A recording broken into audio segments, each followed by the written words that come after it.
Version 12 relies exclusively on ini files to store settings. It also uses ini files to save data for exporting and importing.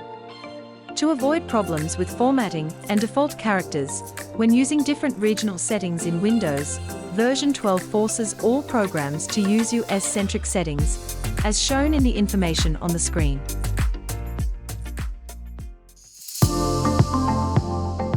Welcome to this tutorial on using the MPO Canopus MPCORB utility program that is used to download the latest list of asteroid orbital elements found in the MPCORB file from the Minor Planet Center, and then convert the file for use in MPO Canopus programs.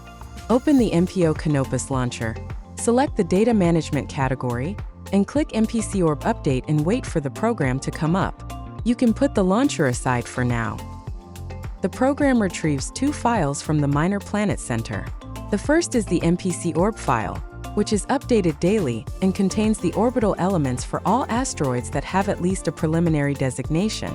It does not contain objects in progress such as those on the NEOCP page.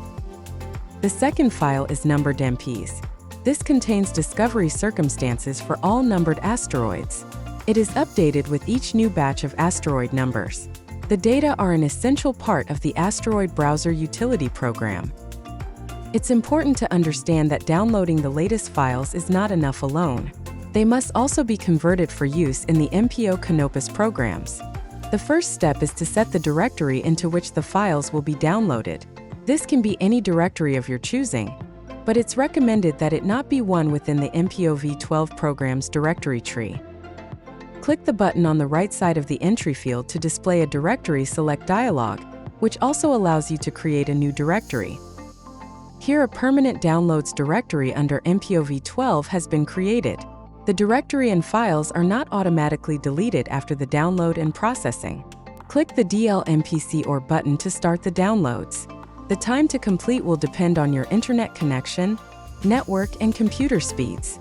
The status bar at the bottom lets you know what's going on. When done, the bar should show a message that the files were downloaded. Should you have trouble downloading the files using the MPCORB program, you can get them directly using the URLs shown on the screen. Be sure to get the compressed version of the MPCORB file, which will have a GZ extension, and to get both files. In most cases, before going on, you will set the skip extract switch to no. This forces the program to extract the MPCORB text file from the compressed file. You would set the switch to yes only if you knew that the extracted MPCORB text file is the most recent one. It will be rare that you would set the switch to yes. Click the Convert button to get things started. Say yes to the question about clearing the MPCORB table if you want to continue. During the process, the status bar will provide updated messages. You can use the Abort button to stop the conversion. The request may not be honored immediately. If you do abort, you should start the conversion over. It is not necessary to download the files again. Here is a case where you might set the skip extract switch to yes. When in doubt, set the switch to no and run the extraction part again. The first step is to clear the current MPCORB table. Depending on your computer, this can take 1 to 3 minutes. Please be patient. It's only if not done after 5 minutes is it time to think that something has gone wrong. Once done, the next step is to extract the MPCORB file. The progress bar does not move during this step. There are 2 pre-processing steps before the conversion begins. The progress bar keeps track of progress during these 2 steps.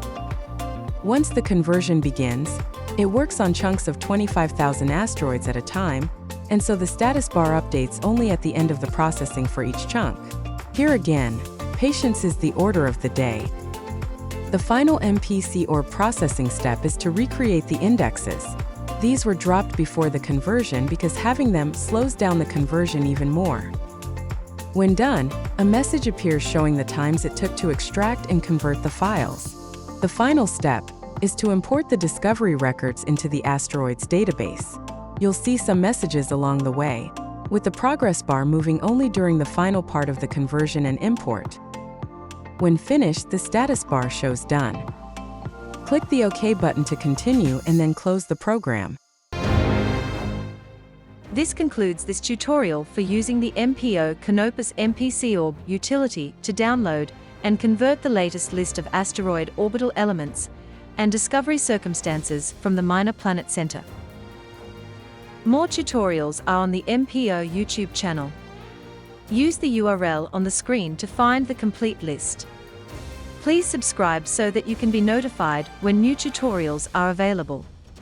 If you have any questions or comments, please send them to the MPO Software Forum on IO Groups. Please note, you cannot attach files to messages. If necessary, you will be asked to send them offline. Thanks for watching.